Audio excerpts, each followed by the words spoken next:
Quels sont les secrets cachés de la procédure Campus France? Ce qu'on te dira explicitement jamais. Je me suis rendu compte avec le temps, au vu de l'accompagnement des étudiants et l'expertise que j'ai dans les études en France, qu'il y avait des choses qui n'étaient jamais dites, qui ne permettaient pas aux étudiants de réussir leur procédure comme il le fallait. Dans cette vidéo, je me propose de partager avec toi 5 secrets cachés de la procédure Campus France qui vont te permettre de réussir ta procédure et je l'espère avoir ton visa. Alors regarde cette vidéo jusqu'à la fin pour ne rien manquer de cette thématique. A tout de suite.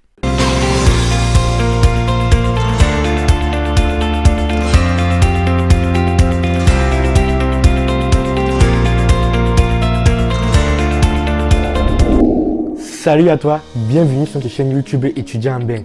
Si c'est la première fois que tu nous découvres, sur cette chaîne nous parlons des études en France et en Belgique. Si ce sont les thématiques qui t'intéressent, n'hésite surtout pas à t'abonner et à activer la cloche de notification pour rester informé en temps réel de la publication de toutes les vidéos sur cette chaîne ou de partager du contenu de qualité qui t'accompagne tout au long de tes procédures d'études pour l'Occident.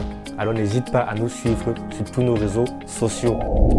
Sans plus tarder, je vais entrer dans le vif du sujet de cette thématique où je vais partager avec toi les 5 secrets cachés de la procédure Campus France. Le premier secret qu'on ne te dira jamais, c'est l'entretien Campus France compte majoritairement pour l'obtention d'une admission et du visa. Beaucoup d'étudiants, lorsqu'ils font la procédure Campus France, ont tendance à ne pas prendre au sérieux l'entretien Campus France. C'est une erreur très grave à ne pas commettre. Lorsque tu fais ton entretien Campus France, il faut savoir que l'examinateur de Campus France sera en charge de écrire un rapport sur ton projet d'études et à l'issue de ça, ce rapport sera transmis au service CAC, service de coopération d'action culturelle de l'ambassade de France, qui va donner un avis global sur ton dossier, favorable ou défavorable. Si cet avis est défavorable, tu risques très grandement de ne pas avoir le visa, ni même une admission. Alors le conseil que je peux te donner, c'est de bien préparer ton entretien Campus France. Et pour cela, sur cette chaîne, il y a quelques temps, nous avons fait une vidéo où je partage avec toi les 10 erreurs à ne pas commettre durant ton entretien Campus France. Je t'invite à regarder cette vidéo juste après celle-ci.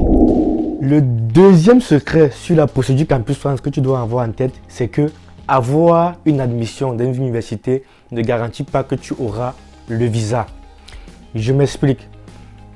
L'obtention du visa est garantie uniquement par les services de l'ambassade et ils ont le droit de te donner le visa ou pas, même si ton dossier est complet. Donc, beaucoup d'étudiants qui ont les admissions ont de fois tendance à se penser déjà en France. Il faut faire très attention et rester mesuré, même si tu obtiens une admission, et essayer le plus possible d'avoir un dossier complet et être sûr que tu as tous les éléments qui sont demandés par l'ambassade pour pouvoir obtenir ton visa. Donc, le conseil que je peux te donner, c'est reste très ferme après avoir une admission et n'arrête surtout pas une activité que tu es en train de faire en espérant que tu auras déjà le visa, car beaucoup d'étudiants commettent très souvent cette erreur et après, ça peut être très problématique pour la suite de ton avenir. Le troisième secret que tu dois avoir en tête sur la procédure Campus France, c'est que d'une manière générale, il est préférable, recommandé de privilégier la caution à la prise en charge.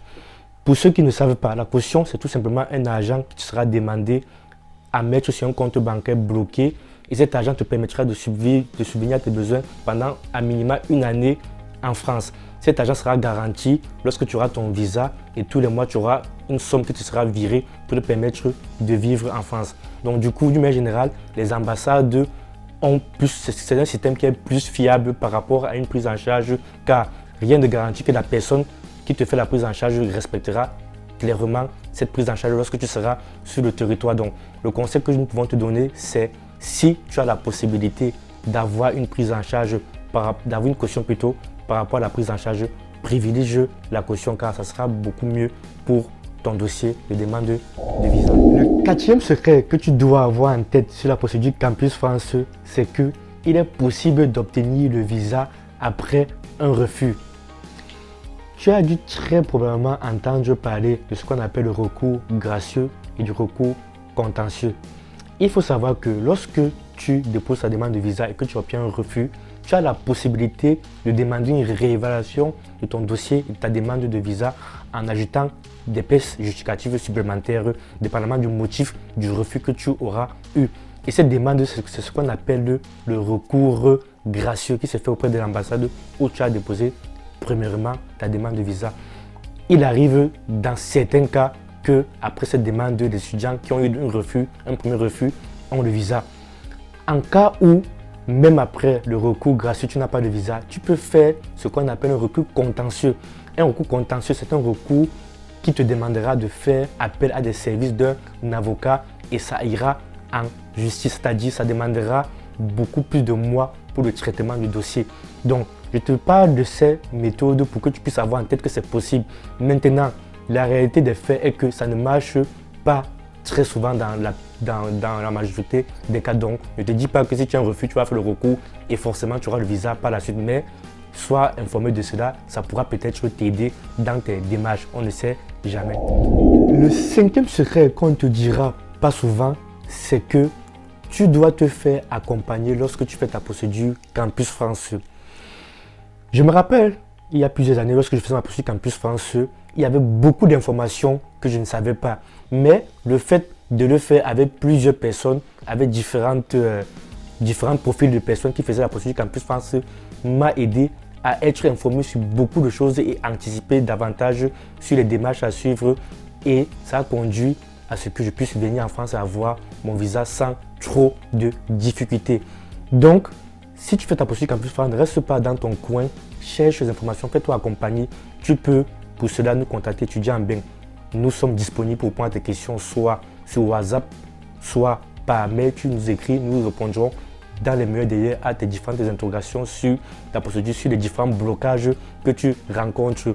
Ou tu peux aussi travailler avec des amis que tu connais autour de toi qui font la procédure. C'est très important de ne pas faire ta procédure seul car il y a beaucoup d'informations qui peuvent t'échapper ou que tu peux passer à côté et qui vont te faire un retard ou même tout simplement te faire rater ta procédure. Alors, fais-toi accompagner pour cela.